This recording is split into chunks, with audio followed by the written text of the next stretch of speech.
South Waziristan, करक, बन्नू, टांग, ये लक्की मरवत, ये इन इलाकों में ऑपरेशन की बात हो रही है। नहीं, ऑपरेशन तो किसी सूरत में भी हम इनको अलाउ नहीं करते। इससे हाँ बिल्कुल नहीं। उसकी वजह है ना, देखिए हमसे पहले हमने ऑपरेशन किए हैं, उससे कोई फायदा नहीं हुआ, उल्टा नुकसान हुआ है। तो ऐसी चीज कैसे हम अलाउ कर लें कि जो फायदा, हमें पता है कि फायदा नहीं होना, उसका उल्टा नुकसान होना है।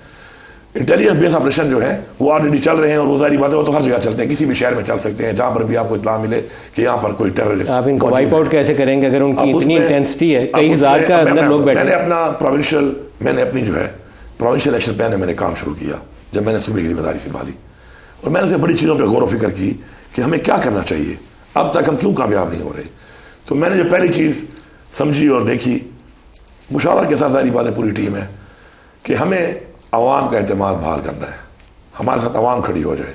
फिर हमारी जो कमियां हैं, हमारी पुलिस के पास इक्विपमेंट की, गाड़ियों की, हर तरह की, जिस तरह की भी हमारे पास कमियां हैं, हमारे पास अगर पुलिस की नफरे की कमी है उस एरिया में, उधर हमारी चेक पोस्टें नहीं हैं उस हिसाब के साथ, वहाँ पर हमारे थाने नहीं हैं उस हिसाब के साथ, हमारी गाड़ियाँ कम हैं, बुलेट प्रूफ गाड़ियाँ कम हैं, मतलब पूरा हमने उस पर वर्किंग की। जिसमें एक चीज़ जो मेन थी वो ये थी कि अवाम हमारे साथ होना ज़रूरी है। मुझे फ़ख्र है इस बात पे कि मैंने उस पर काम शुरू किया, वर्किंग की, लोगों के साथ बैठे, हमने काम किया, और उस दिन करक में जो हमला हुआ, करक की अवाम निकल आई, खड़ी हो गई अपनी पुलिस के साथ कि हम दहशतगर्द को यहाँ नहीं छोड़ेंगे। लकी में लोगों ने ऐलान किया है कि जब भी हमारे ऊपर कोई हमला करेगा दहशतगर्द, हम खड़े होकर उसका मुकाबला करेंगे। नहीं, लकी में पहला वाक़या भी तो बताया ना, पहले वाक़े में उन्होंने वहाँ हमारी जो मिलिट्री की डिप्लॉयमेंट थी उसके खिलाफ प्रोटेस्ट किया पुलिस वालों। अब देखिए ना, ये कामयाबी है ना, वो क्यों पैदा हुआ? अब कामयाबी थोड़ी है, कामयाबी देखिए, ये तो मिसट्रस्ट पैदा हो गया ना। कामयाबी मेरी ये है कि जब मैं आया तो उस वक्त मुझे सुबह ऐसे हालात में मिला कि मेरी अपनी पुलिस ने हड़ताल कर दी लकी में कि फौज को यहां से निकालो, हमें फौज पे एतमाद नहीं है। ये कितनी अलार्मिंग बात है, मुझे इस हालत में सुबह मिला। आज अल्हम्दुलिल्लाह मैं उसको इस पोजीशन पे ले आया हूं कि आज लकी की अवाम ने ऐलान कर दिया है कि दहशतगर्दी के खिलाफ अपनी फोर्सेस के साथ हम मुकाबला करेंगे। ये है जीत। लेकिन आपको ऑपरेशन की तरफ जाना पड़ेगा। आपके 4 बंदे चेक पोस्ट पे खड़े होते हैं, 6 बंदे थाने में होते हैं, वो आता है 40 का लक्ष्य उड़ा के चला जाता है। नहीं, 4 और 6 नहीं है, ऐसी कोई बात नहीं है। माशाल्लाह अभी मैंने आने के बाद तकरीबन 24 लोगों की तो मैंने खाली एरिया मैंने मंजूरी दी है, जो इस वक्त ट्रेनिंग है। वो तो अभी 1 साल लगेगा जी, 1.5 साल लगेगा उनको। नहीं, ऐसा नहीं है। फिर बाकी अभी आप कल 1-2 दिन पहले मैं खबर पढ़ रहा था आपने कोई पैसे मंजूर किए हैं, तो रूटीन में देते रहते हैं। ये लंबा प्लान है अभी आपका, फौरी तौर पर क्या भी दे रहे होते हैं, वो हम रूटीन में भी दे रहे होते हैं। बाकी फिर आपको अगर मैं बताऊँ ना फिगर कि ऑपरेशन के दौरान इतने ज़्यादा दहशतगर्द नहीं मारे गए जितने पिछले 1 साल में हम लोगों ने मारे हैं। कितने मारे? More than 680। और अभी दिस इज, मैं फिर कह रहा हूं, this is not the solution. ये सोल्यूशन नहीं है। कितनों को आप मार रहे हो, पीछे से और आ रहे हैं, पीछे सपोर्ट में और आ रहे हैं, फिर अफगानिस्तान से आ रहे हैं।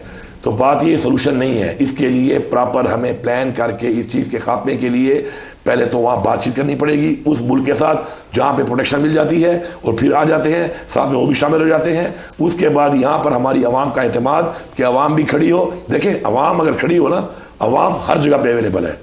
पुलिस वाले को इत्तला मिलती है कि कुछ हो गया तो पहुँचता है ना, पहुँचता है। आवाम को पता है कौन कहाँ पे है और क्या कर रहा है। अगर आवाम साथ खड़ी हो जाए और आवाम ना छोड़े, किसी की जरूरत नहीं है कि इलाके में पर मार ले। वो मई सही काम था पीटीआई का या गलत काम था? देखिए 9 मई जो है ना, 9 मई के अंदर जो हुआ, जो लोगों ने पार्टी पॉलिसी वायलेट की है।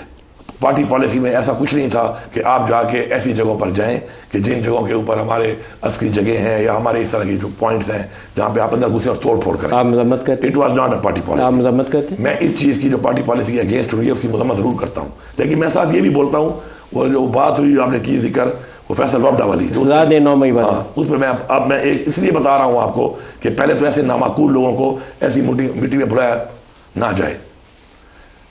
जो बुलाते हैं ना मीटिंग, ऐसे नामाकूल लोगों को ना बुलाया करें, क्योंकि ये तो अपनी खानियां मार रहे होते हैं। और ऐसे नामाकूल लोगों को बुलाते हैं भी हमें ना बुलाया करें, या फिर इसको इन कैमरा का नाम ना दिया करें।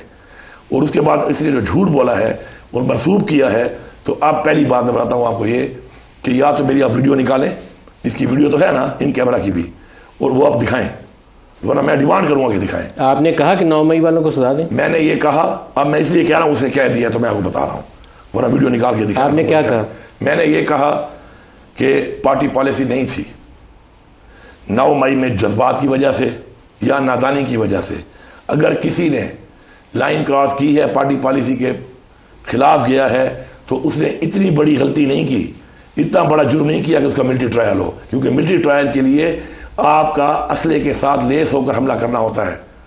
वो उनके पास असला नहीं था, वेपन नहीं था, वो मुसल्ला नहीं थे, तो इसलिए उनकी मिलिट्री ट्रायल में सजा नहीं बनती, उनको रिहा किया जाए। ये मेरे एग्जैक्ट वर्ड्स हैं जो मैंने आपके सामने बोले हैं, ले आए वीडियो निकाल के, यही होंगे।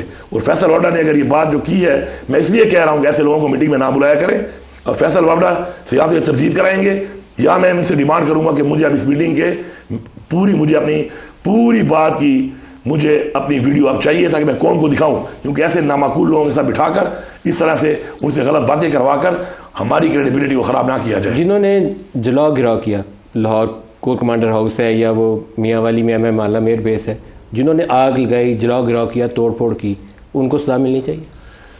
देखिए सजा क्या है, क्या मिलिट्री कोर्ट की सजा तो नहीं बनती ना उनकी।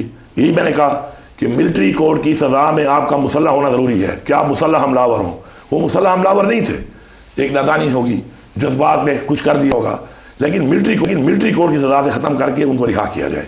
ये मेरा मौक़िफ़ था, है, और मैं ये भी कह रहा हूं कि ये हमारी पार्टी की पॉलिसी नहीं थी।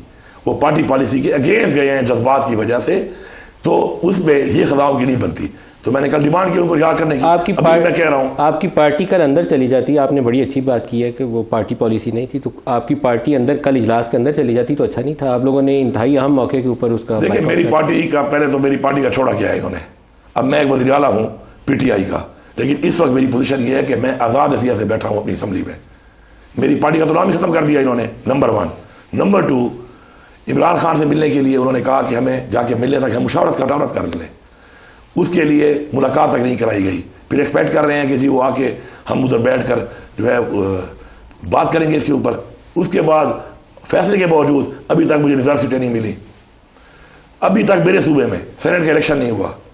इस सेनेट के बाद अभी तक इजलास में भी आपने कुछ नुकात उठाए, तो मैंने इसलिए उठाया ना कि मेरा सेनेट का इलेक्शन ही नहीं हुआ अब तक, और अब आप एक्सपेक्ट करते हैं। इस पे प्राइम मिनिस्टर या आर्मी चीफ ने आपको कोई रिस्पॉन्स नहीं दिया? सर मैंने बताया ना सर, ये बेसिकली कोई ऐसी मीटिंग मैं इसको कहूंगा भी नहीं, ये एक बेसिकली प्रेजेंटेशन थी मेरे हिसाब में। तो प्रेजेंटेशन मिल गई, आपने अपनी बात कर ली, मेरी बारी आई, मैंने अपनी बात कर ली। उसके बाद मेरी बात को आपने जवाब नहीं दिया, आपकी बात में मैंने क्वेश्चन नहीं किया, मेरी बात को आपने क्वेश्चन नहीं किया, और उसके बाद वो करारदाद पेश हो गई। बस करारदाद के बाद अच्छे चाय पी के चले गए। उसके चाय तो नहीं थी, रमजान था। तो लेकिन स्ट्रेटजी तो फिर दरमियान में रहेगी ना, क्योंकि हमें तो पता ये चला है कि जो जनूबी अजला हैं आपके KP में और कुछ बलूचिस्तान के अजला हैं, वहाँ टारगेटेड ऑपरेशन शुरू होना भी। देखिए हमारे जो IB ऑपरेशन है, सारी बात है, जो एलिमेंट्स इस तरह घूम रहे हैं और मुख्तलिफ जगहों पे होते हैं, वो तो हमारे रेगुलर चल रहे होते हैं। लेकिन मैंने जो आपको बात की है कि इसके ऊपर फिर डिटेल में बैठ के अब एरिया वाइज उस एरिया के चैलेंज कैसे हैं, उसके हिसाब से बैठ कर फिर लॉजिस्टिक्स, फिर किसने क्या करना है, कौन सी जगह किसने प्रोटेक्ट करनी है, कौन सी किसकी जिम्मेदारी है, अगले ने क्या करना है, उसके लिए क्या लॉजिस्टिक्स चाहिए, क्या प्लान चाहिए, ये बैठ के प्रॉपर बनाना पड़ेगा। इस तरीके से कि बस आप एक करारदाद पढ़ लें और पास कर लें, इस तरह तो नहीं होता। लेकिन